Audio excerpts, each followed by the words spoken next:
ụtụtụ ọma nọ ụmụ ọdịnala Igbo abịakwa n'ụbọchị tata bụ Orie. A sị na chi tata bụ Orie ga-eritere anyị ihe ọma ma ripụrụ anyị ihe ọjọọ. A sị m na akakaka ya amaghị na jijiji ya amaghị. Osisi fụrụ anyị na-atụ ufere ya mapụ ya ọnụ. A sị m onye si na anyị ga-adị mma, onye a ga-adị mma. Onye chechara ihe ọjọọ ya eme anyị ya ma onwe ya. Onye fụrụ anyị cheta nwa ya nwụrụ anwụ sị ka ihe mere nwa ya eme anyị ọzọ ya anwụ. A sị m na anyị ga-ejere obodo na anyị ga-adakwaziri obodo. Ise aka m bụkwa onye nke gị Ogbuefi EZE-ANA Ugochi tubelu na oraifite. Abụ m onye isi nchụaja na Ugochi tubelu na tempụl. Anyị na-agba afa miri emi tụkwazi ọrụ mmụọ dị iche iche. Abụkwazi m onye isi nchụaja na Odinana restoration prayer ministry. Bụrụkwazi onye mgbasa ozi ọdịnala Igbo. My mission is to help people live better life. Anyị abịakwa n'ụbọchị taa n'oge awa nke eziokwu. Egwu ị na-anụ nọ background abụ egwu ngalaba ndị na-afụ maka ngalaba mgbasa ozi ọma na ọdịnala Igbo nke ministry anyị Odinana restoration prayer ministry. Anyị gwara na nke ikpeazụ a na anyị kwadosiri ike.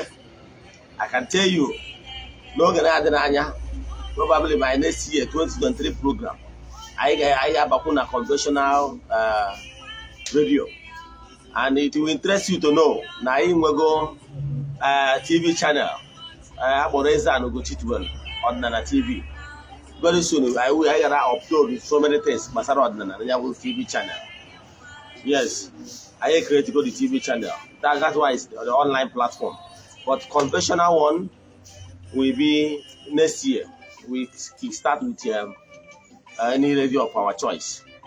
Then still have long plan na in future na anyị enwe radio station of our own. Then ihe ọzọ kwesịrị ịmasị ọkwa anyị kwesịrị ịma bụ echefukwana na o nwere aja anyị na-achọ ọnwa kwa ọnwa, nke ọnwa July ga-ebido na July 6th. Ọ fọrọ 5 days. So ọ bụrụ na ị chọrọ iso na ya bụ aja, ma anyị nwere from now till 5th. He send their 3 prayer requests. Then mee donation of token to our account number. I chat him na WhatsApp. No one even your phone. You need to na that wacha before. Send them message na 0805 7837 672. Then ka go alụ gị etu ị ga-esi wee mee ka iwe nwee ike sonye na ya bụ aja. Agwaburu gị na aja bụ aja mbụ n'elu aja imepe ụzọ. Aja nna achụburu onwe m agwara m gị ya. Mana ọ last year November ka ma ezumezu because of complaint ndị mmadụ na-enwe adịghị ka ibe, maka na adịghị ka ibe na-agbawa obi eji sị m mee ya open ka ndị mmadụ na-esonye na ya bụ aja. Aja ya ebido na 60 awa. A ga-achụ ya for 14 days. The last day ya bụ 19th anyị ga-egbuzi ebu emesara aka. Ọ bụrụ na ị ghọtara ihe bụ what intensity prayer and sacrifice is, then ọ ihe ọ bụ. Ọ bụrụ na ị nwere ego iji alụ ọrụ, ị nwere ike isonye na aja. Ọgwụgwọ ọtụtụ ndị mmadụ sonye na aja ụzọ ha chenji ya. That is a new beginning. Then ka bụ ofu nke ọzọ si bụ ihe anyị ji maka ya bịa. Nwata nwaanyị anyị kpọtara ụbọchị 29 anyị mee give away. Ọ nkwara onye kwere nkwa, onye sendịrị bụrụ na nkwa, onye sendịrị 5,000 naira anyị nyekwunye nwa agbọghọbịa. So by next week o nwere onye ọzọ si na ọ ga-ewetakwu ego. So ọ bụrụ na ha wetazie ego, I will see forward the money to her. Now ọ bụrụ na na-echọrọ ka agbara gị afa miri emi, ma ọ bụ n'ọrụ mmụọ ọbụla, ma ọ bụ na-echọrọ ka ịchaatị EZE-ANA for any personal challenges, ma ọ bụ na o nwere ihe ọbụla ịchọrọ ịjụtanụ na my YouTube channel, enwere m over 400 lectures there. So ọ bụrụ na o nwere ajụjụ ọbụla ị nwere na any of them, feel free to chat me on my WhatsApp number 0805 7837 672. Isiokwu anyị ji bịa n'ụbọchị taata bụ ka esi aga ọfọ, ka esi aga ọjị, ka esi aga mmụọ. Ya na etu mmadụ nwere ike isi wee wube ọdịnala altar in your various respective homes. Yes, echefuna na enwere okwu mmụọ. Ihe ọdịnala Igbo na-emebu mgbe gboo. Yes, n'ọdịnala Igbo o nwere ebe a na-akpọ okwu mmụọ na ngwuru dị iche iche. Mana anyị na-aba mgbe anyị bataziri na lecture ka anyị kọwara ya ka o doo anya ọfụma, maka na what you don't know is only a mystery to you and not all.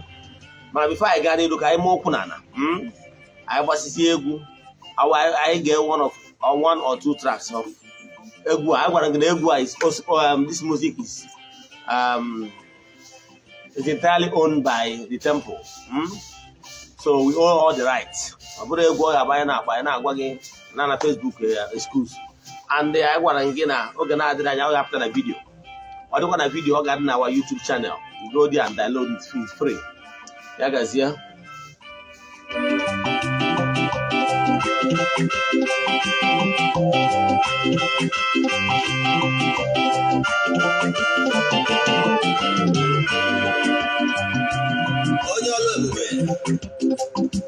Achọrọ m ka akọrọ gị akụkọ mere eme n'ihe gbasara ndụ m onwe m. Mgbe m bidoro ọrụ a wee zụọ ọkpụkpọ okwu akpọrọ m, echefukwana na ogologo arọ m gbagoro mbọ dịka mmadụ zụọ ahịa dị iche iche. Enweghị m mbuli elu n'ụdị nke m nwere na nke ikpeazụ a n'ọrụ a, maka na m zara okwu wee nọrọ n'ebe ezumezu m na Chukwu Okike kwadoro n'ebe m ga-anọ wee jee ozi n'etiti ụmụ mmadụ. Mgbe m bidoro wee zaa okwu a, mgbe a na-enweta mpịawa azụ, ihe niile m nwere elu zuru m ihe niile all I labored for n'oge m nọ n'Abuja. Mana ndị mụ na ha so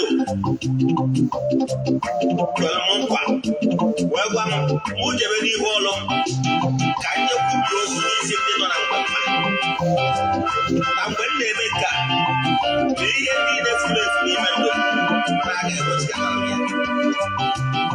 Na akụ na ụba, ihe akwa na ihe enwenwe ndị funarịrị m na-ebi ogologo oge wee riri m eri. Ebe a nọrọ n'ihu ọlụ,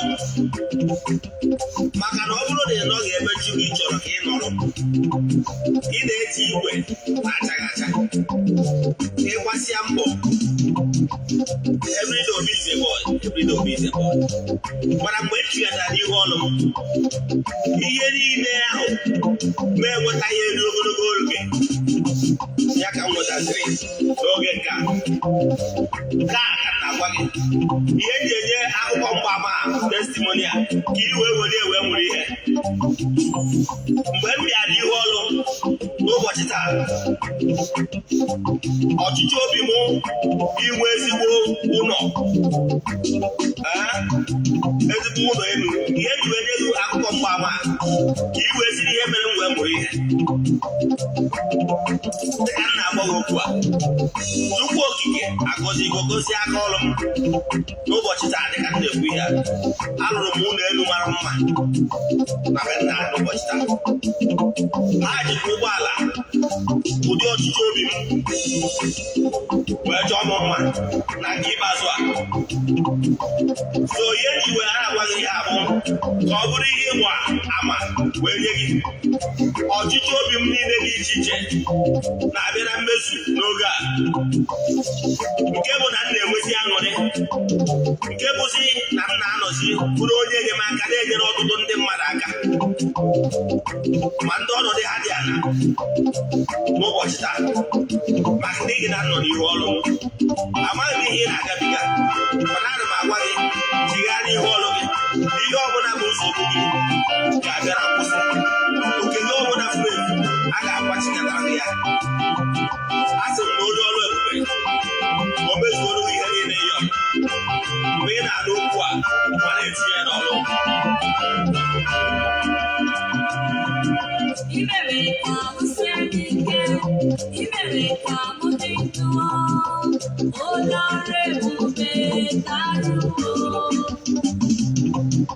Inyere m nri ụbọchị ya, inyere m eze nabata, onye ọrụ ebube daruo. Akpọrọ m ofu obodo, ịzara m ugboro asaa, onye ọrụ ebube daruo. Onye ọrụ ebube daruo. Onye ọrụ ebube daruo. Nara ekele onye ọrụ ebube daalụ nara ekele onye ọrụ ebube daalụ ana m ekele onye ọrụ ebube daalụ ekele dịrị gị onye ọrụ ebube daalụ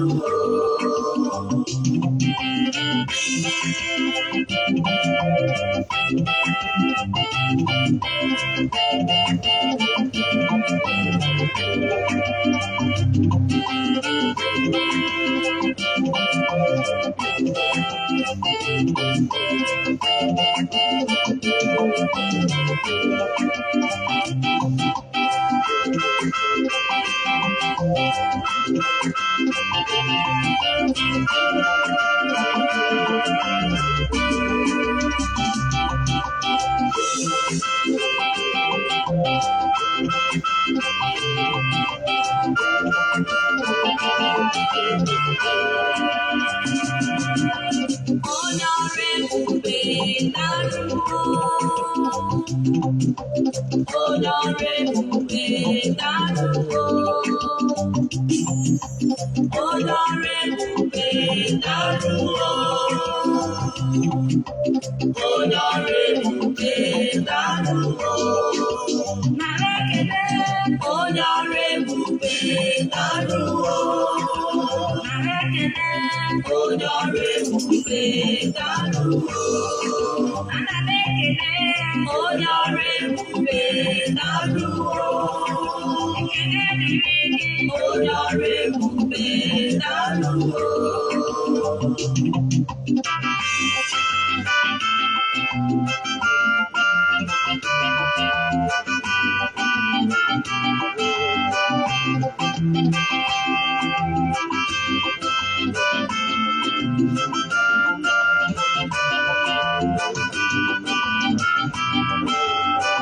Udiri Chineke nwanyị aka m ahụtụ ya udiri Chineke nwanyị aka m ahụtụ ya udiri Chineke nwanyị aka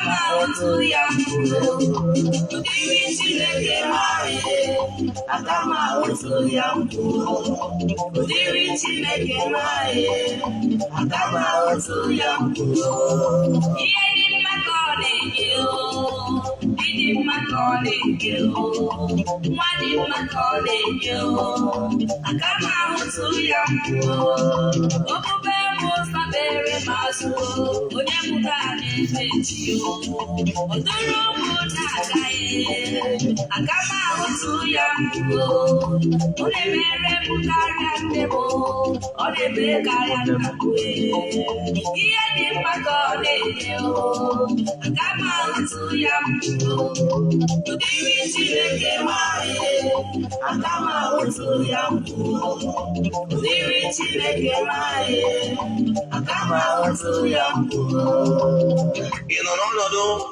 dị ala iso na ndị mụ na-akpọsara ma na-esiele ka anyị dobiri ya ebe a ka anyị dobiri ya na ebe a n'oge mmechi program anyị mekwa ụkwụ na egwu nke anyị ga-eji wee sị ka ọ dị echi na-abịa bụ Satọde. Anyị kelego m onye okwu kene onye nta kene nwoke kene nwaanyị ndị niile na-esonyere anyị n'oge awa nke eziokwu n'ụbọchị taa. Isiokwu anyị ji wee bịa bụ ihe niile ị kwesịrị ịma gbasara ịgọ mmụọ, ịgọ ọjị na ịgọ ọfọ n'ala Igbo, ya na etu esi ewube ọlta. Gịnị bụ ọlta? N'ihe ị kwesịrị ịma gbasara ọdịnala Igbo. Gịnị bụ ịgọ mmụọ? Akwụkwọ wee sị ka nchigoro n'ihe ịma wee mara gị atụ ihe ịmaghị. Akwụkwọ ndị ụka ọbịa sị na mmụọ bụ ife dị adịdị ndụ na-enwere arụ anara afụ anya maọbụ n'onu ya maọbụ metụ ya aka. Ị ghọtara ya? Na awesị onye bụ Chukwu, sị na Chukwu bụ mmụọ.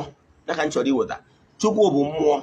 So mgbe ọbụla ị na-akpọku Chukwu, ị na-worship Chukwu, ị na-agọ mmụọ, ọnya bụ ịgọ, to worship. Ị ghọtara ya? Mwee gwakwa gị na Chukwu okike, na mgbe ọbụla a na-agọ mmụọ na-efe Chukwu okike, n'onye nwa bụ onye ọmụbegbu mụba onye ike niile si n'aka ya bịa. Na nsọpụrụ a na-enye Chukwu okike the worship a na-enye ihe ka a na-akpọ latria.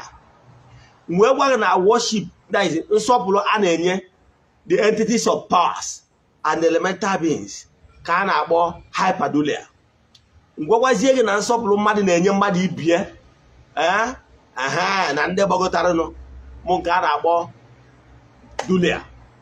Example, maka ndị nwere ike isi na anyị bụ ndị na-agọ mmụọ na anyị na-efe ihe akpụrụ akpụ ma ọ na anyị na-efe okpesi ma ọ na anyị na-efe all the artifacts, ọ maka na onye ahụ aghọtara how things work. Ịghọtara ya? Na ada Yoruba, ifu okenye ị ga-amado n'ala, ị ga-agba bend down very well wee kene okenye ahụ wee kpego ọrụ gị ọfọ ubi okwu n'isi gị gwa nwa m na ọ ga-adịrị gị mma. N'ala Igbo mgbe buru gboo, mgbe enu wa n'ọsa, mgbe anwa ihe a na-akpọ ndị nna nwe ụlọ bụ nna anyị. Mgbe ahụ ebe nwaanyị a na-anụ ọpụta ọsị gị nna anyị ụtụtụ ọma ohunata itinye ya aka n'azụ. Ịghọtara ya? N'ala Igbo kwa sef, o nwere ndị a na-akpọ ebe ị mụrụ nwa di ya na wee ebe nne gị si daghị ndị ikwu nne gị na be anyị aka na-eme na be anyị awa oraifite tomorrow. Ịfụ nna gị ochie ibenata si nna gị ochie ibenata ibe ndị ya o tighị aka n'azụ so nwa dị n'ihi aka ọgbọgọ. Ịghọtara ya? Ekpere nna na ekpere ụmụ ya.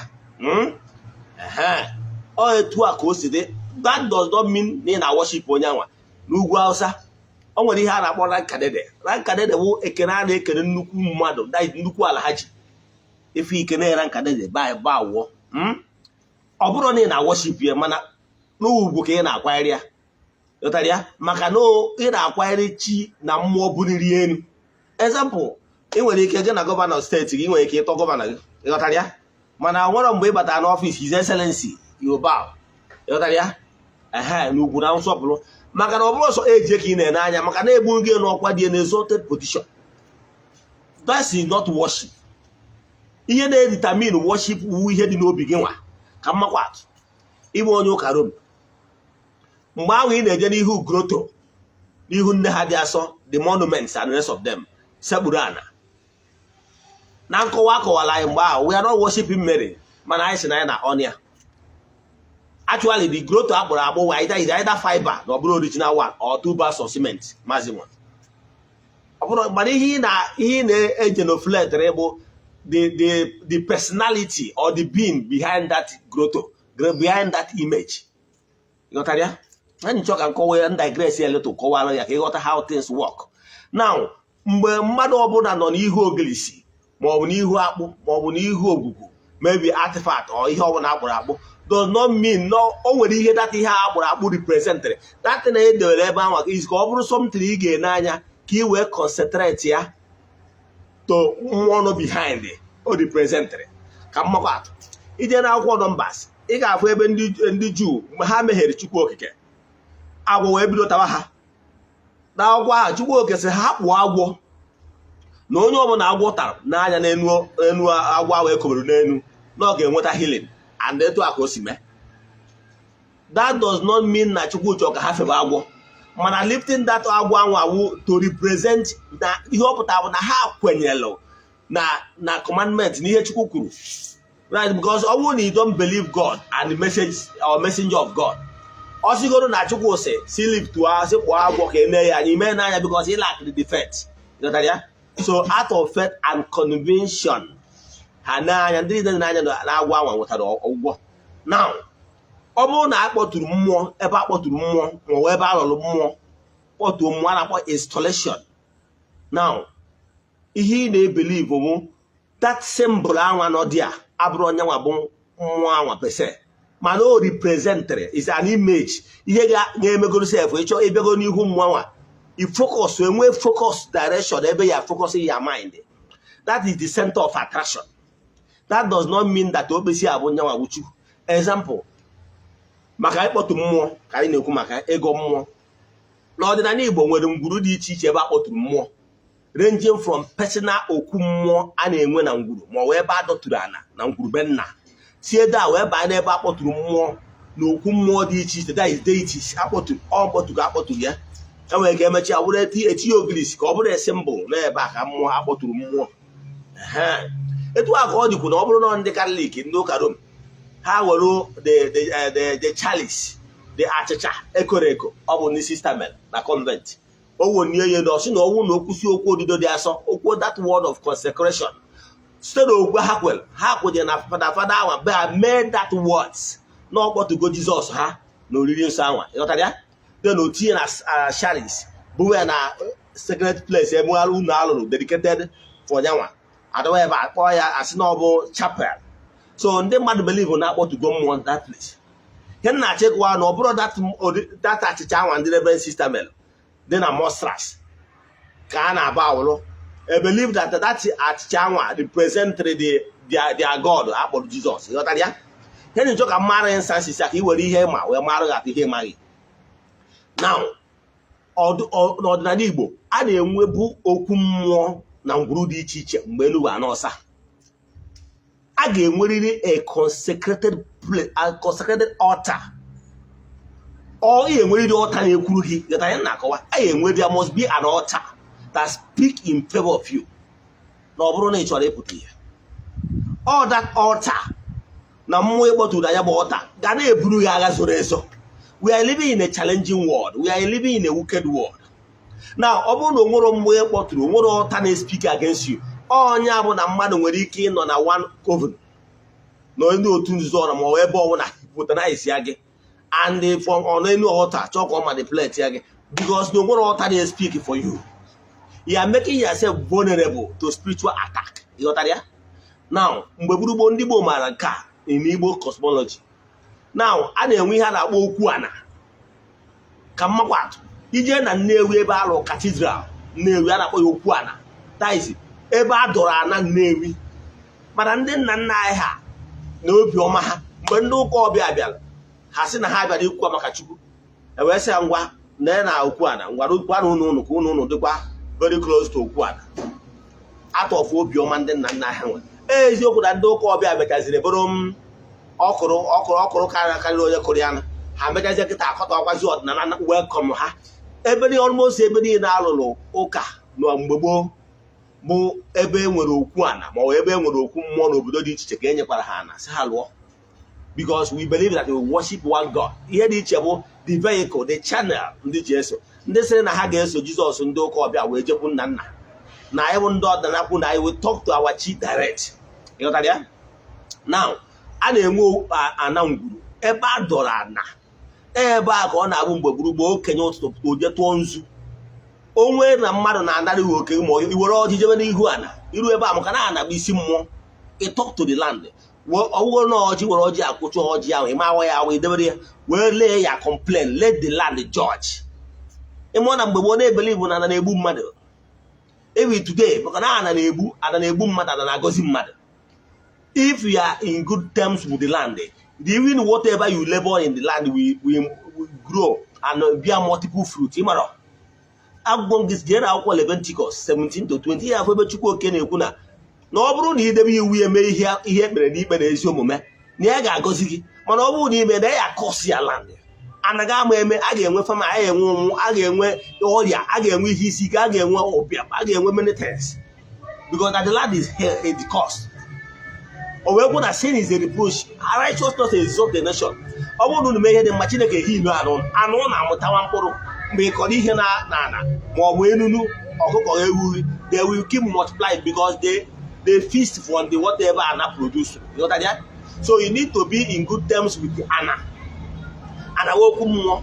Then ọ bụrụ na ya n'iwu okenye dibịa ụlọ ọgụ nwaanyị ọ bụrụ nwaanyị na-eme nwaanyị a na-ada okwu ana n'ịbụ nnukwu nwaanyị ma ịma ada okwu ana ọ nwoke dị ụlọ ga-eji nnekwu fesi anya wee kwuo n'ọta aka anya nwe onye na-etu ana ada ana ngwuru bịa o weta akwụkwọ weta ogilisi ndị ọ ga-alụbasị wee kwuo na ya dọrọ ana ngwuru okwucha ihe ogbu onye bụ nnekwu ọkụkọ a na-egbu nwaanyị adịkwa eri ya nwaanyị rie ya nsọ ya aka ọtụọ. Ịghọtara ya? Sọsọ nwoke ndị na-eri ya ma ọkụkọ ana ọ nnekwu ka ọ na-abụ. Now adọcha ihe a dị na-adọrọ okwu ana anwa then ụfọdụ enwe okwuchi. Ọ bụrụ mgbe gboo nwaanyị bịara iji edi na-ebu okwuchi ya ọ ga-ebudaizi obesichie na ihe gbasara okwu o ruo ebe awa di ya nụtara ya anụ enye portion of the land na compound ebe ọ ga-adọba okwuchie. Ọ bụkwa nne onye bịara bụrụ mmụọ arụsị be nna ya ọ bịakwa enye ebe ọ na-adọba mgbe gburugburu nwaanyị na-ebu mmụọ be nna ya abịa dị ije dị. Ịghọtara ya?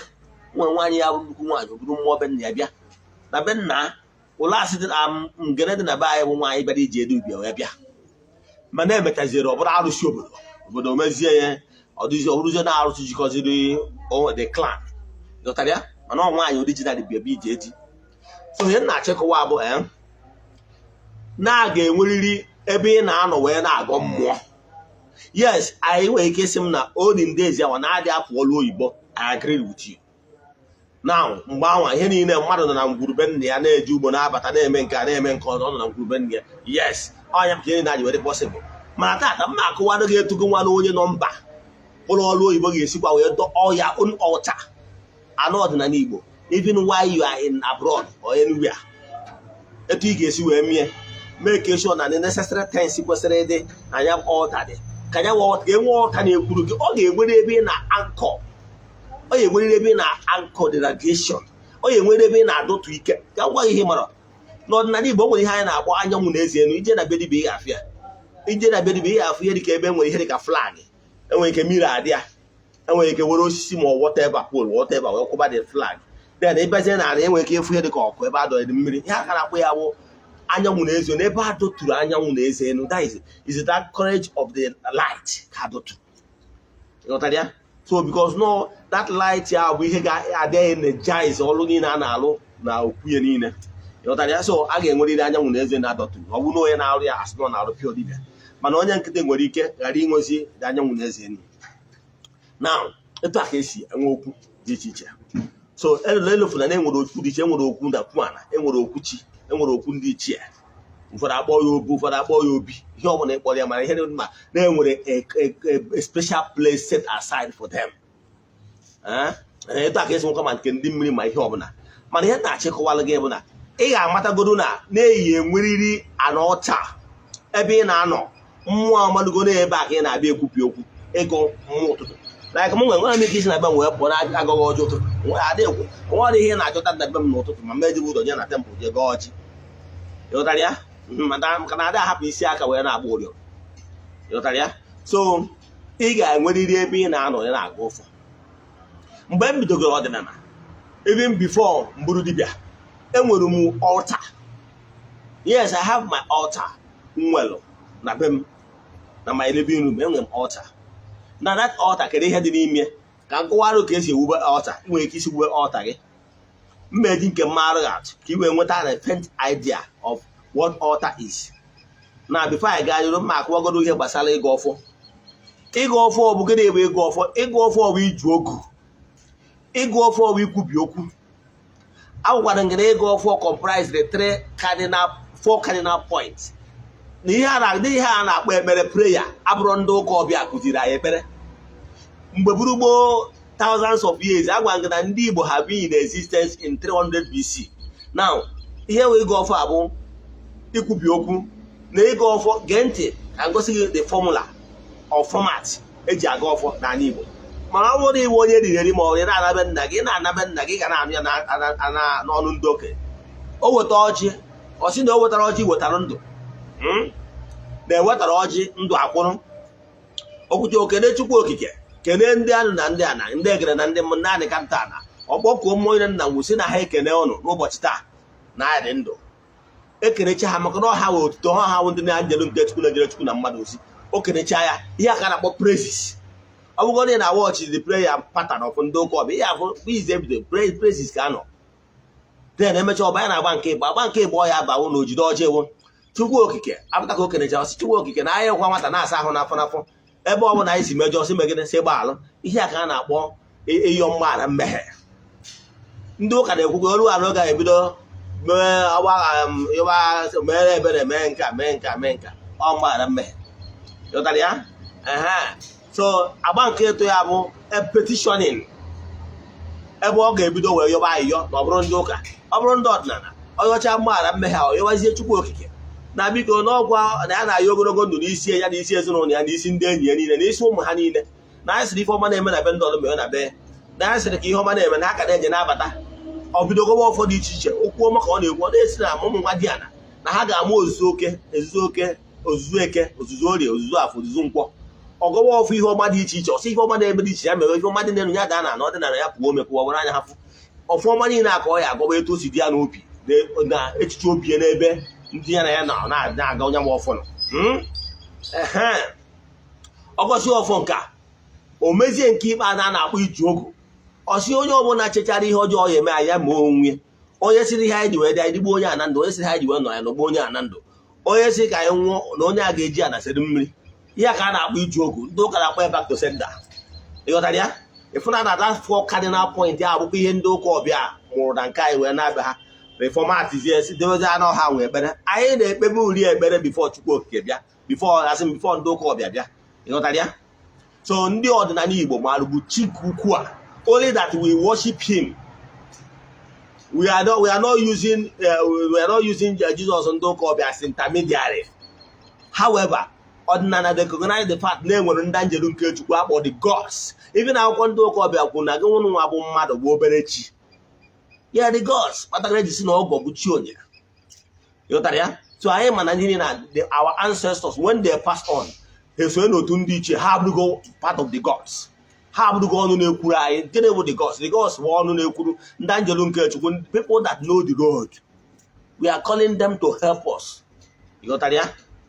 Mana ọ bụrụ otu na anyị na-ayọ n'aha Jizọs no because even Jesus have mentioned that no nwere nna nke zitere ya na ọ bụrụ na okwu na onwe ya zitere ka ya nna aga zitere nyanwa aga m straight to nna zitere ya ịghọtara ya so ihe awụ omenala ndị Rom na ndị Europe so onye na-achịkọwa bụ na ịfụna ka ịgọ ọjị abụrụ ịgọ mmụọ abụrụ ikpere arụsị na-ejetu ndọ ihe nyiwe yuzi eto abụ langweji ndị ụka mana ndị ụka asịrị na onye awụ ya na-agọ mmụọ na iwe idol worshiper so ha ghọtara now ịghọta ihe gbasara ọjị then ọjị anyị fụrụ a na-ekwu uwu ọ sacred fruit ka ọ bụ ọjị anyị fụrụ na-agba enweghị gbaa anyị nọ ma ọ gbaa ise gbaa ụba ma ọ karịa now ọ bụrụ na ọjị gbaa anyị tọ ịma na ihe ọ gbara uwe oke that is 3 male lobes now ọ bụrụ mmadụ niile na-ata ọjị ikenga for one reason or the other mana anyị nwa na agbụrụ nsị ya pụta anyị na-ata ọjị ikenga maka na anyị nwa na-ehi agụ and ọ ya batakwa na ụmụnna anyị nwere onye ya anọ na-aza ogbuagụ anyị ada-aza ogbuagụ nothing because na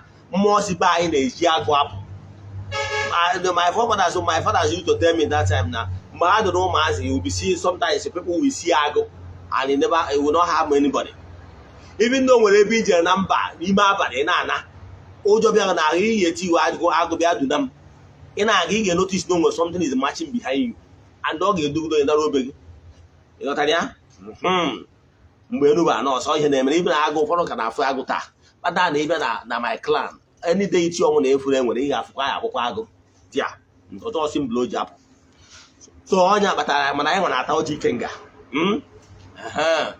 so mana ụfọdụ ndị ara ata ọjị ikenga mana ọjị gbara ịnọ maka na ọjị ikenga gbara oke na mana ọjị gbara ịnọ gbara 2 female and 2 male representing 4 market days representing 4 cardinal point of male and female maka Chukwu kere ihe niile dị n'ụwa oke na nwunye that is the sun representing the eke nwoke then the orie representing the water is nwanyị then for representing the air element is nwoke then and representing the mother earth nkwọ bụ nwanyị etu aka o si wee dị now a woman being the multiplier ọgba ise mana nwaanyị ga-adị ịtọ nwoke adị ịbụa ya ịghọtara ya mana o ji gba etu asị na ọgbara ụba ịghọtara ya so iteghete dị mma iri dị mma mana ọjị ya kịta gbara ise now ị nwere ike isi ụfọdụ nwere ike isi na ha na-awụ mecha ha waa ọjị gbado jụọ ese ka a mara ihe dị n'ụzọ ha yes ị nwere ike iwe ọjị ị nwere ike iji ọjị gba afa depending na onye gị nwa bụ yes na ezumezu dị gị ọ bụrụ na ụchụ dị n'ụzọ gị ihe eji ọjị gba afọ ya gwa nke bụ eziokwu ma you know why maka na before ọ bụrụ na ibu dibịa na iwenye dibịa ma n'imedogo ihe dị n'ụzọ gị ị nwere ike iji ọjị wee gba afa maka na bifo iwere ọjị gba afa ịkpọkụọ ezumezu kpọkụọ mmụọ niile gị na ha so mmụọ niile ị na-enye nri ndị na-emere gị ihe ndị ị na-eso na ndị na-eso gị ọha ka ị ga-akpọkụ wee were ọjị a wee jụọ ha ese ịwụọ data ọjị a nwa mmụọ anwa so gị ga-atọ ọnụ ọjị a ma ndị ya egbudo ihu na ma ndị ya echebe ihu n'elu maka na o nwere ihe ha minu ma ndị ga-atụ nkọ ma ndị ga-anọkọ ọnụ ihe niile a nwere ihe omine na interpretation of ọjị na ọ mmụọ nsọ gị ga na-atọ ọnụ ya if not ọ bụrụ na mmụọ atọ nụrụ ya ịma na ọjọọ scanner, it doesn't mean anything. ịma na ịwụchagoro ọjị sigoro na ihe dị mma mana o nwere ike ife ahụ dị na mma, ịghọtara ya, maka ihi na o nwere ike gị nwa na-agha enwere ike iburu ụchụ iburu ọrụ ahụ ịchụkọrọ chi gị nwere nke imere iwe ofeke na mmụọ nwere mmụọ gị na-eso. So the ọjị ama atọ na according to what the dictate of the spirits, ịghọtara ya. So ụfọdụ na-asị m na ha wara ọjị na ọjị gbara etu a ewe ọjị gbagoro si na ha niile chebe ihu n'elu gosi na udo dị na chi dị mmadụ na udo obi dị, mana iwe ofeke nwere ihe dị n'ụzọ gị medoro ịfụrụ ihe na-edekwa anya na-asị na ihe ọma dị n'ụzọ mana nwe ihe ọma na-abịa maka na ọjị atọ nụrụ n'ụjọ wụọrọ onwe ya without the spirit being behind it. Ọ mmụọ so oge na-atọ ọnụ ya maka na mmụọ a ka ị kpọkwuru, mmụọ a ka ị jụrụ ese o wee were ọjị gwa gị, ịghọtara ya. So maka ndị na-asị na ọ bụrụ na ị sabara ụchụ ma ọ na-erubara ọdịdị n'ụzọ gị ma ọ na-imebe ị na-awụ ọjị ị na-awụrụ onwe gị, maka na ọjị dị tendency na ọ ya atọ nụrụ onwe ya etụsọrọ ya nọ mana ọ bụrụ mmụọ ọtọ nụrụ ya, ịghọtara ya. Mana ọ bụrụ na onye medoro ụzọ ya bụrụ dibịa, ọ bụrụ na afọ ọjị nwere ndị na-agba afọ ọjị ruo taa, yes nkwa dibịa nwere ike ịgbachakwa afọ ọjị gbakwa ndị ọzọ wee confirm mụọ. Na ọ bụrụ na ị medoro ihe dị n'ụzọ gị mana ị nwere ike ịwụ ọjị agwaghị ihe ọzọ mana ihe ọzọ a na-eme ịma na ọ bụrụ mmụọ na-atọ n'ọjị gị.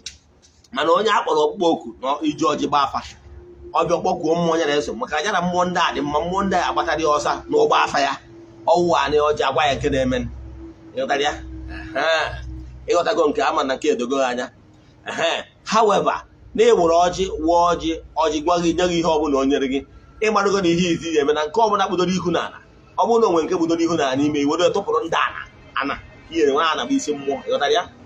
Na ele anya tụa nke a nwụrụ na nke a nwụrụ nkịta gbalụ 5 ọ gbara 5 na ọ bụrụ na afọ ihe m mere 5 ka ọ dị 5 ahụ nwara nkịta ịtọ chewere ihu n'elu ofu gbudoro ihu n'ala ofu tụrụ nkọ na nke a gbudoro ihu n'ala nye mmemme mma atụpụrụ ya ndị anata na ọjị atụpụrụ ha wee gị gbaa adame nna gị na ikwu nne gị ma ọ bụ anụ obodo ị nọ tụpụ ọjị ka a kpụdoro gị na maka na onye na-enye ha ka a na-enye. Na ewerizie m ofu ọjị oghere isi ewere oghe agbọọ m chi onye ụwa m echefukwara anyị nwekwara ike ịwụ ọjị ugboro na-abụ, yes or more depending na ihe ị na-ajụ. O nwere ihe ị ga na-ajụ a na-agwa gị na o nwere ihe dị etu a ị na-agwa ha biko ha anaghara nke anya ma ha zaa nke dị etu a then so ihe ọpụtara anyị nwere ike ịwụ ọjị more than once, yes mana nke a once ka m nwụrụ ya. Na isi chi onye ụwa ya bịakwa ata ọjị na chi efu na chi orie na ọ ga-eritere gị ihe ọma ya tụpụ ọjị. Ịkpọọ ndị ichie ebe nne na ndị ichie ebe nna saa biko ha bịakwa were ọjị na tata na ọnwa ka ya emere gị na ihe ọjọọ nọ n'ihu ka ị nọ n'azụ, ọ nọ n'azụ ka ị nọ n'ihu na ị nọ n'etiti, ọ nọ n'azụ ka ị nọ n'ihu, ọ nọ n'ihu ka ị nọ n'azụ, ihe ọjọọ nọ n'ihu na azụ ka ị nọ n'etiti. Ikwuta gị kpọọ ha ya ọha ihe chọrọ tụpụkwa ọjị. Ọ bụrụ na iwe onye nwere ezumezu mmụọ ma alụsị ikwu nne gị na mmụọ niile ị na-emere ihe na ndị na-emere gị ihe, mmụọ ị na-eso na ndị na-eso gị ịkpọkwa ha tụpụrụ ha ọjị nke a. So ihe ya esi wee tụpụ ọjị dipendị na ha many lobes ọ gbara. Na ọ bụrụ na ọ gbara sị ịtọ ịma nwere tụpụrụ ha n'ofu ịkpọzie chi gị na mmụọ ndị ọzọ ma ndị ichie ma ezumezu mmụọ gị na ọ bụrụ na imedogo ha ịtụpụrụ ha then the last one. Mana ihe nyiwe split ya etu a bụ na ọ gbara 5 lobes ma ụba, yes 5 ụba. Ihe eji akpọ ndị Igbo ji asị ise ma ihe pụta eji asị ise Igbo believe na ahịa na-anọ ụbọchị na-anọ bụ ofu izu. Na ọ bụrụ na o nweziri ahịa na-anọ ụbọchị na-anọ na ihe ọma ya eme na ahịa na-anọ ụbọchị na-anọ wee mụ ụma, ihe ọ pụtara na let ka n'ọgba gị ise bụ let ihe ọma mee jupụta ahịa na-anọ ụbọchị na-jupụta na-eme ngafu, that is ka o nwee extra, that is ihe ọma mee ahịa na-anọ ụbọchị na-anọ nwee extra. Igbo asịsị agọcha ọfọ asị ka ihe a gọrọ n'ọfọ ka o mee extra ọnya bụ ise, ghọtara ya. Ọnya batara ijego na dịka akwụkwọ Mark ọ sị give it shall be given unto you with measure shaking together and running over, that is let ihe ọma agha ayọrọ agụdoro n'afọ ajọ ọjọọ ahụ awal ka o mezuo afọ na ụbọchị na-anọ m ụma. Ọnya bụ ka Igbo ji asị ise. So 5 is a great number na Igbo. Na o metizie nke a ọ fọtụrụ ofu ewerezie m nke a bụ nke bụ na ha ya ata mmesizie ewere m obi ọjị tụpụ mmụọ ọbụla ha na chi m so, mmụọ nwaanyị mmụọ na-asochi m katakwa ọjị ata m nke ọzọ ma ọ tazie ya ihe ọ pụtara gị na ha atagogo ọjị ụtụtụ. E gwara ụzọ ọzọ esi eme ịgọ mmụọ. Ị nwere ike iji nzu ma ọ bụ edo mapụrụ ha ya chi mma nzu tụpụrụ ha ndị ichie just like that the same thing with nkwụ ọkụ iweta nkwụ ọkụ na obere shot chimgbe a tụọ nkwụ ịtụsị kpọm ndị ichie tụọ nụ nkwụ tụsị ya ndị mmiri gị tụọ nkwụ ezumezu gị tụtacha iwerezie nke obere metụ n'ọnụ edipende ka isi aṅụ ihe ọ pụtara bụ na maka inyecha mmụọ ihe metụ ya n'ọnụ gosi na ọ bụrụ ajọ nri ka inyere ha so you can't give them what you don't eat olesọ ihe abụrụbụrụ nature gị ma ihe ara adịghị mma n'ahụ you can discuss it with them na ihe dị etu a na-adịghị mma n'ahụ like m adị m aṅụ hot ihe m na-eme ewu mmesị ya ametụ m ya n'ọnụ nwa ojos nwa obere ana m aṅụkọ once in a while ma ọ bụ na-enwe nib ma ọ bụ na nke m tiri ọgwụ mana ọ bụrụ na ọ nọkọta ka nye gbara one hot nwa adị m eme ya so nke ị na-eme ya dị mma so nke ahụ ihe kwesịrị ma so nke ahụ ịga ọfọ mana ya na-agwa ndị mmadụ ka ọ dị efektiv ọtụtụ ndị mmadụ adịghị aghọta ihe ọdịnala abụrụ ọgwụ ọdịnala abụghị majik ihe a priest nwere ike imere ma ọ bụ onye nchụaja is only 60% of your work. The 40% nke ọzọ bụ devotion gị na mmụọ. O nwere a priest nwere ike isi na ya solve all your problem ma ọ problem mmadụ 100 bịakwute na ọ ya solve problem mmadụ 100 ọ dịrọ possible. Even Jesus ndị ụka ọbịa agwụrọ ndị ọya niile na Israel. Ịghọtara ya? Ihe priest ga-emere gị bụ dịka onye nchụaja intervening in your matter. Okwu ezumezu mmụọ onye na-esosi ya biko n'ọkwa n'isi onye dị etu a ka ya na-eme intervene ka ya na-ayọ biko si mee ebere si tampa justice with mercy. It's like your attorney. Onye nchụaja onye mbe the middle person between mmụọ na-enyeghị nsogbu na mmụọ nke wee intercede ya. Ọ ihe ọ na-eme. Onwere dibịa ya enyeghị 100% na onye ya maka ọ bụrụ onye abụ Chukwu. And then when so many things nwere ike necessitate na ekpere gị na answer at the moment the way it works ya.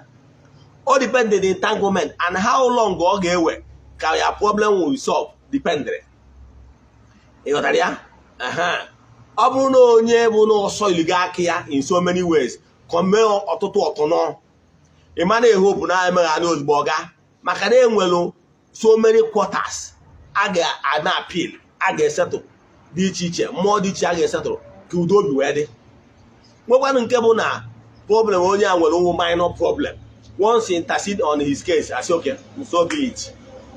Onye nwere two fighting nje na police station I can tell you na nje na police station taa ọ bụrụ na onye mma nje another day Sunday ka na-ahapụ onye nwa mana ọ bụrụ na ijere imere ịkọmiti nnukwu ọtọ nọ n'ihi eje court what I can only do is maybe to get a lawyer for you and then you take normal legal processes before you be released. You got that? Etu akọd n'ọlụ mmụọ. So nwere onye na-eji obu na onye nyere dibịa ego nyafe ide echi go mecha anya ozugbo ihe niile na-ebie one day. Ọ dependere mmụọ na ọtọ na imetal. You got that?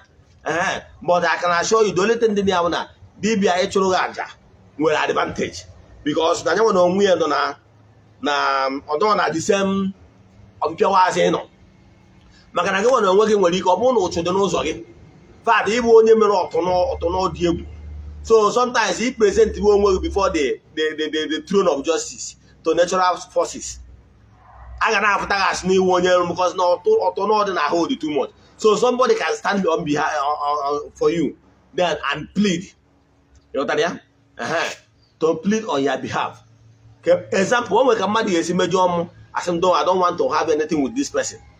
Achọrọ m ịṅụ ya ntị mara na o nwere remorse ma whatever. Mana o nwere onye o nwere ike ịbịa wuti kai ị na-eche onye o ji maka ya bịa isi kai onye a na-ayọzi do biko gị ṅaa ya ntị hear him out. By so doing ịfụ na iwe adajụ by then ịnụ ya n'ọnụ ya no remorse ya by then ị nwere ike consider to have mercy or say okay anụgo m ihe o kwuru ngwa let me give the person a little chance or maybe ya dịba next month. Ịghọtara ya? Ọ ihe na-eme na ọrụ mmụọ alụrụ. Ịghọtara ya? What is important bụ na-achụrụ aja na-alụrụ ọrụ a. Yes, and nwere ajọ ọmụ na-achụ n'isi gị bụ na nkịtị. You can only say the immediate, yes. You can get the result immediate. You can delay a while. Or I say okay, gị gachelukwuo. Or maybe na onwe ihe anyị na-akpọ symbolic redemption. O nwere ike ọ bụrụ na aja ịchụrụ today ka na ọ bụrụ na ọ bụ ihe kwesịrị n'ihi ya ebe okwu maka ihe ime. Mana data aja a chụrụ and plead on your behalf nwere ike imezinu ịkpọbi ụkwụ ọbara apụọ gị na ma ọ dịza aka gị n'ụkwụ ọbara apụọ then bido data ọbara apụrụ nụ afọ gị bigo ihe ahụ aka ọtụwa okwu na ọ bụrụ na a chụrụ aja ma ọ bụ na ahụfe ka anọ n'ọkpọkọ ya for 10 years mana ịchụba aja enwere ike ireduce ya tazie nwa afọ ma 1 year ma 2 years 8 years off ịghọtara ya so nwanne chụba aja na aja karịrị ọgwụ then nke ọzọ na-achịkwaziri gbasara how to set up our ọdịnala altar ọ bụrụ na na-echọrọ inwe ọdịnala altar ịnọbe nna gị beze ebe nna gị doo ana ngwuru mezie ezumezu mmụọ ebe na a na-agụdoro mmụọ mana ọ bụrụ na taụn na ihe ị ga-eme mgbe ese tikọrọ ihu ọrụ m dịka dibịa ihe mmere ọ bụla enye m weta tebụl enwere ike weta tebụl or size stool or table of your choice according just look for white according to the size of table or stool you are using. Now locate ebe east na your room. I can tell you 4 corners of your room on one side facing east.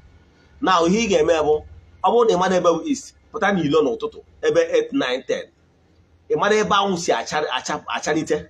Now side anwụ si achanite baa na ya room 4 corner ọbụla face that side up east maka na east wụ ọnwa anyanwụ ebe anyanwụ si agwalite.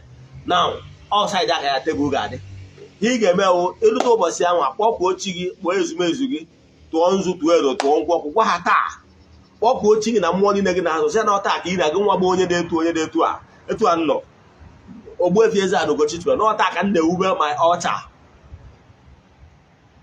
Iwere ọta nwa iwere that stool anyị debere were akwa white tụọ ya n'elu buruzie ya tọba ya na dị isi ya n'ọta ka ị na-eguzobe ọta gị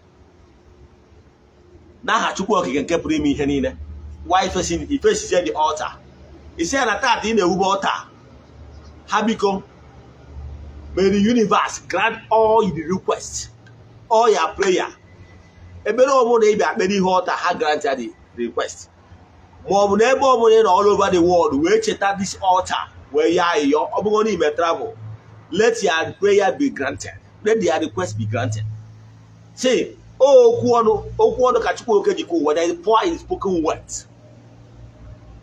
Nọtara ya o nwere okwu na dibịa na-ekwubi okwu n'isi o nwere ya part you play by na-ekwu ise ịghọtara ya ọ bụrụ na ije ebe a na-eme consecration of the holy temples ma ọ gwụrụ maatụ mgbe a na-consecrate Jerusalem ihe a ya akwụ ekwu bụ na ebe ọ bụ na onye si all over the world east west north and south wee lota Zion wee na ya na altar ka ihe o bu n'obi wee mee etu a ka esi consecrate every altar. Ọ bụrụ na iwe onye riri eriri mmadụ ihe gbasara ọdịnala ọgwụ ụbọchị bishọp na-akọnsekreti ụlọ ụka ndị ọbịa ji ebe a nụ spoken words ọ ya ekwu the same way because all natural laws that govern the universe. Do you know na some cathedral and temples na-enwere na temple abụrụ ebe a na-enọkọta wuo ya ofesi ebe sọrọ ya na-enwere particular east ebe temple na-efesi ịmara iwe ofekere maka na ịmara na temple na o nwere ebe a na-efesi temple iche na anọkọta na-efesi ebe sọrọ ya ihe ama maka the so na the high ranking mana ihe a na-ekwu. So temple always face east always na ebe enwere serious land problem that is na amorozi ka a ga-esi wee mee yet the leaders ga-esi mention that day na this temple is not facing east based on the land positioning. O nwere ike ebe kwesịrị ịbụ the east ọ bụrụ na enwere entrance there so must they recognize that the temple are supposed to face east. Yes esokwa m nọkwa ebe na so ọbara ụdị mention wa the temples ebe nnọgoro a consecrate the temple ebe a nọkwa kwuo okwu dị anya. Now temple of why teach that here na iwe kwupie that okwu maka na okwu ikwuru ka mmụọ na-anụ ịghọtara then ikwucha that one ahụ ihe ọzọ ị ga-eme bụ like my own enwere my childhood picture I love so much. Yes that my childhood picture all the frame mụrụ m ya adịbere m ya dị ya ịnwekwara ike add other pictures even your late father picture or whatever picture you can put. Yes so but that picture happened to be the first picture SLM here on earth, so I have to put it there because I love that picture so much. Father whatever never travel in that picture.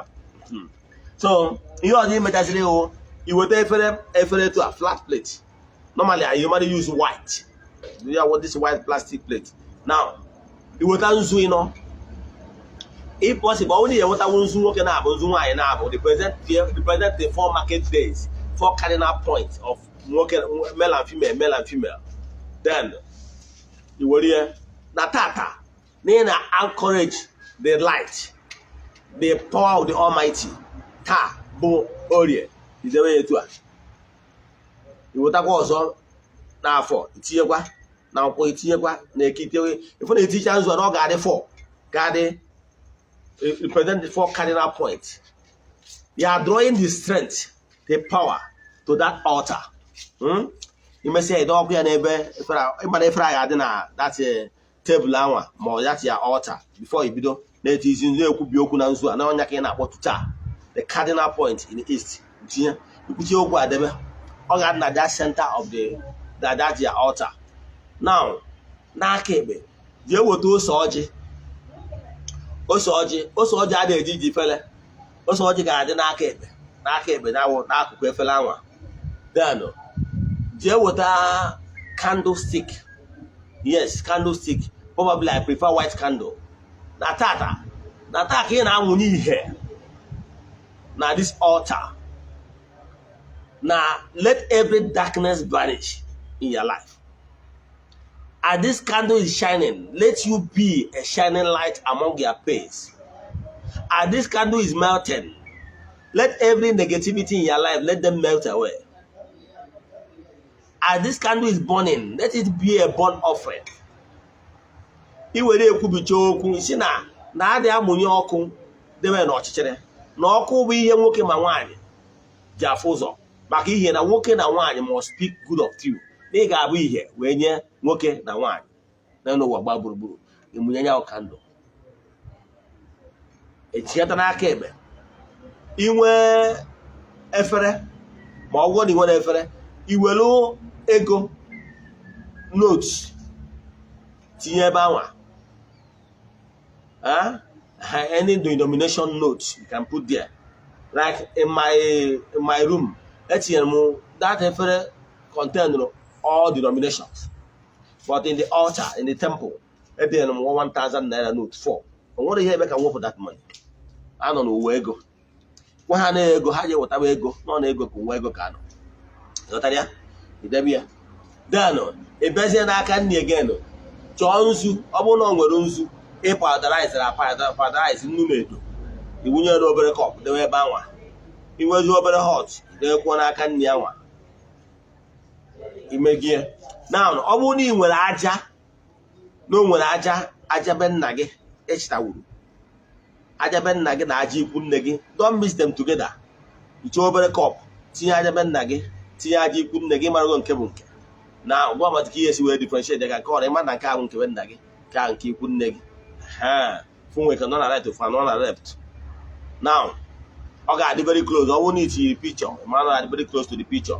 That is okay, nihu before nzu anwa ya dị n'etiti. Now imagine na mgbe ọbụla ị wetara nzu anwa ya paradise. Then ị ya na-emezi ewu ọnwụ na mba ma enwe obere pepa ndebelu. Ya bụ na-eme nzu anwa nchita nzu anwa na eme etu a. Chimma nzu ike nga chimma nzu ndị iche ebe nne na ndị iche ebe nna ma nzu. Yọtara ya?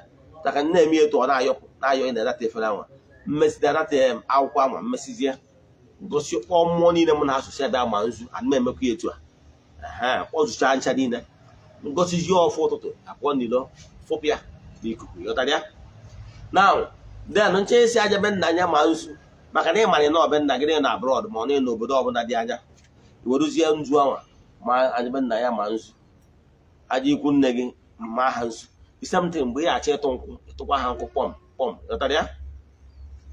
Ọ bụrụ na ị nwere petition ihe ọbụla bụ ya challenge ịchọrọ for the month, for the time, then were that petition dee ya prayer request na that petition gị.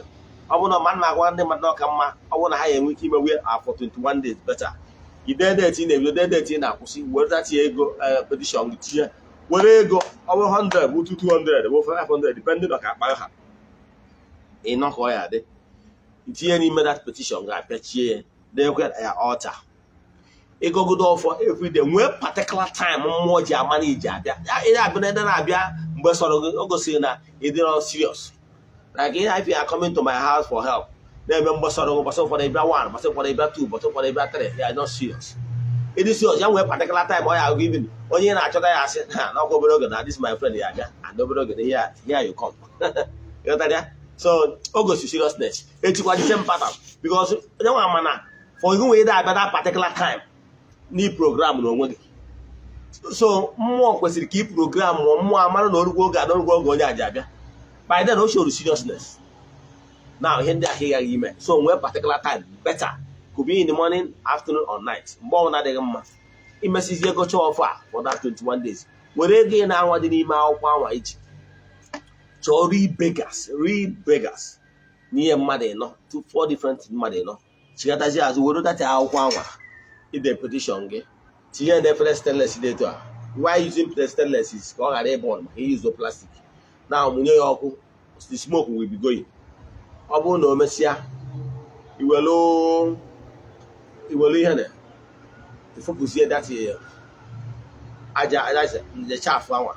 HF, if any water, he will feel any water, he will also you child. He pour out, or walk in any way, money anyway, about what about only water. You must purify yourself. Yes, all ancient method, people they use both. But I got a woman in a teaching. You can't just walk into a prayer arena without such a cleanse all the negativity and around. Not that? If you are calling to an teacher, you can't just jump into a temple without a kind of sanctified on. So, Odinana matter is not reality would also to show on Wiggy. If you're checking a bore out, I can walk in a neighbor watch. You may try, if possible, only one also, you will also put a note on Odinana on why speaking positivity into your life. Now, the world does not mean that from your own end, they might speak positivity. Jesus on do go back in Oramporo for the Dana and my way terminate multiple fruits. Mana when Dagger had done an ogu, or sit on a make that the fruit our Ramporogan, come Tamporo, ogu, Babusia, it could be something that is happening in your life. Or some no Dagger or Dana and Aporonco, now they did not germinate at all. Oh, okay. So from your own end, you cultivate your own self by placing yourself in the right positioning, so that whenever somebody speaks positivity into your life, it will anchor it down. Let me give you an example. As we speak now, wherever you are, there is network in the air. You will not use your eye to see it. But if you did not put your DSTV antenna on, or you did not put your Go TV on, be ready to receive the signal. With your television show, it will never show. Then the signal is over the air. You are not ready. You are not prepared to anchor the antenna or to put your signal antenna out and to draw the signal to your television. Will your television show? The answer is no. So stop blaming your spiritualists.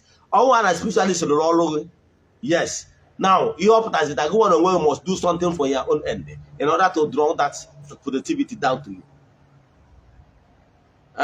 You cannot be living in a life of immorality and be living life carelessly, don't even care, thinking that therefore, you now jump from one woman to the other and from one married woman to another, and you expect miracle to happen.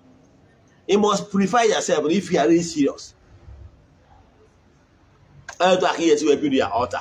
Start today. If you are following me and you have not built your altar, then for the assembly na spot with somebody, na here or have the one room, na here what they set up altar. Yes, Chuku and Dana man, that's convenient every year we set up altar. But that notwithstanding, face the east, face the east.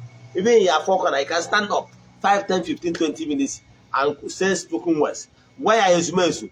Way your altar. Manona na be now in what would you keep because of the constraint. Then by so doing, use it as a prayer point. Believe in me. What I just told you is what have worked for me, and it have worked for many who gave testimony. Understand? So if you may do it well, I can tell you something new will happen in your life. ekwubie m okwu n'isi ndị niile my viewers all over the world na ndị niile anyị na-arụ ọrụ mmụọ dị iche iche all over the world and all my children all over the world. N'aha Chukwu okike nke pụrụ ime ihe niile, asị nke ihe ọma mebe ebe ọ bụ na onye anọ na asị m na ezughị oke ọbụla abụrụ ebara ya, distance abụrụ ebara ya, n'ebe ọ bụla ị nọ ka ihe ọma dị iche iche mebe. Let there be liberation, let there be breakthrough, let there be upliftment, let there be miracle in your lives. N'aha Chukwu okike nke pụrụ ime ihe niile, onye ike niile si n'aka ya bịa. Ị na-enecha vidiyo a ịchọrọ ka anyị gbaala gị afa mmiri emi ma ọrụ mmụọ ọbụla, echefura ya watch video na our YouTube channel Ogbuefi EZE-ANA Ugochi oraifite. Send them message na WhatsApp 08057837672. Ka anyị yọrọ ya na nkwa, anyị yọrịchazie nkwa anyị gaba n'iru, anyị mechie. Ndị a na-akpagbu, ndị a na-anara oge ha, ndị a na-eme akanya dị iche iche, asị nwanne ebezina na chi nke a na-ekwu maka ya bụ chi nke nna nna anyị ha, chi nke mgbe ochie, ọnya ka na-ekwu maka ya. Chegharịa ma chigharịkwa, ọ bụ chi nke ala nna gị, ndị nna nna anyị ha ga-akwụdoro gị. Ọ bụ ndị nna nna gị ha isokwana na ndị eriri eri, ndị ga-asị na ndị nna nna ha bụ ekwensu, na ha bụ ndị ajọ mmadụ, mana ha na-agbakọ chi na ndị nna nna nke ndị mba ọzọ. Ka m kọrọ gị ofu ihe eji wee mụta ihe. Etughị na-agba mbọ taa maka ọdịmma na agamniru nke ezinụlọ gị. Ibu ọnụ na-agba mbọ maka ọdịmma nke ụmụ gị. Kedu ka ọ ga-esi wee kwe mee na oge na-adịghị anya, maybe next 100 years, otu narị, ị bụrụzie ndị nna nna? Maka mụ na gị in next 100 years, otu narị afọ na-abịa n'iru, mụ na gị ga-esokwana ndị nna nna. Kedu ka ọ ga-esi wee dị gị ma ọ bụrụ na ụmụ ga-etolite na agbụrụ gị ga-apụta isozie na-akpọzi gị n'ihu onye ajọ mmadụ n'oge nwa kpatara ha ji adachighị azụ, mana ndị iwu nke bụ eziokwu na ịnwara oko gị? Ọnya bụ nsogbu a na-ekwu maka ya. Mana ana m achọ ịgwa gị na ndị nna nna anyị ha nwara oko ha ma oge ochie nke ala anyị, ka ọtụtụ n'ime ha bikwara ezigbo ndụ. Mana mmadụ na-agwa gị ka ịkpọ isi na ndị nna nna gị abụghị mmadụ, na ha bụ ndị ajọ mmadụ, mana ịhapụ chi ndị nna nna gị ha, na-akpọ ọkụ ndị nna nna ndị ọzọ, na-akpọ ha ndị sent, mana ndị nna nna nke gị ịkpọrọ ha ajọ mmadụ. Ana m asị nwanne m na-achịta azụ ma chigharịkwa, kpọkuo chi nke ala nna gị, chi nke a na-anapụta onye nọ na mba. Ọ ga-emere gị ya, o mere m ya. Ọnya ka ji wee kwelu kwesị ike na-asị m n'ụbọchị taa, ụdị chiri nke a nke ndị nna nna anyị ha, nke ndị mgbe ochie kwere, ụdị a afụtọ m ụdị chi ya mbụ. Ọnya ka ji wee sị na ụdị Chineke ma afụlụgbe ya mbụ.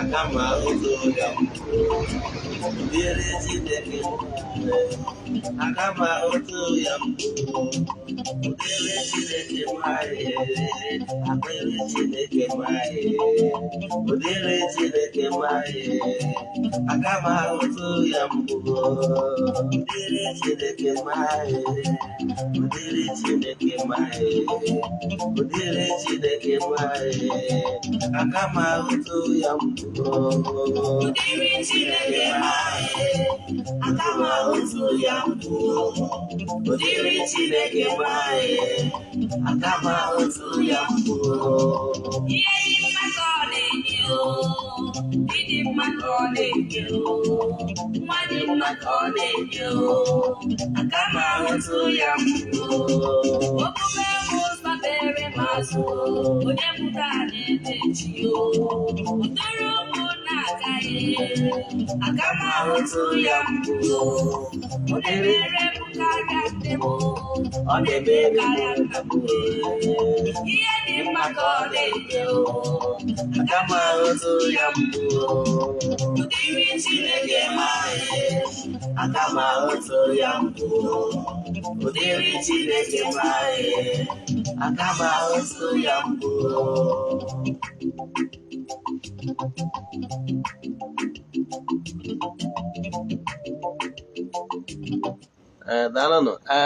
daalụnụ maka isonyere anyị n'oge awa nke eziokwu.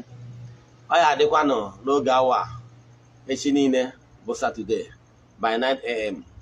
Emesịa anyị ga-epostụkwanụ na ihe anyị ga-akụzi n'ụbọchị ahụ. Daalụnụ.